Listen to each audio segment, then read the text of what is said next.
మంత్రివర్గ విస్తరణపై ప్రతిష్టంభన కొనసాగుతోంది. ఉమ్మడి రంగారెడ్డి, హైదరాబాద్ పరిధిలోని ఎమ్మెల్యేలు మంత్రివర్గంలో తమకు ప్రాతినిధ్యం ఉండాలని పట్టుబడుతుండడం, ఇదే విషయమై జానారెడ్డి ఏఐసీసీకి లేఖ రాయడంతో కేబినెట్ విస్తరణపై సందిగ్ధత నెలకొంది.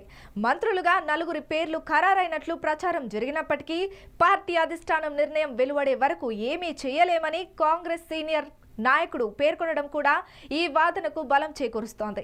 తెలంగాణలో కాంగ్రెస్ ప్రభుత్వం ఏర్పడి 15 నెలలు గడిచింది. మంత్రివర్గంలో ఇంకా 6 స్థానాలు భర్తీ చేయాల్సి ఉంది. ఈ విషయమై రాష్ట్ర నేతలు అధిష్టానంతో పలు దఫాలుగా చర్చలు జరిపినా కొలిక్కి రాలేదు. గత నెల 24న ఏఐసీసీ అధ్యక్షుడు ఖర్గే, అగ్రనేతలు రాహుల్ గాంధీ, కేసీ వేణుగోపాల్ తదితరులతో సీఎం రేవంత్ రెడ్డి, ఉప ముఖ్యమంత్రి బట్టి విక్రమార్క, మంత్రి ఉత్తమ్ కుమార్ రెడ్డి, పీసీసీ అధ్యక్షుడు మహేష్ కుమార్ గౌడ్, కాంగ్రెస్ రాష్ట్ర వ్యవహారాల ఇన్ఛార్జి మీనాక్షి నటరాజన్ సమావేశమై ఇదే విషయంపై చర్చించారు.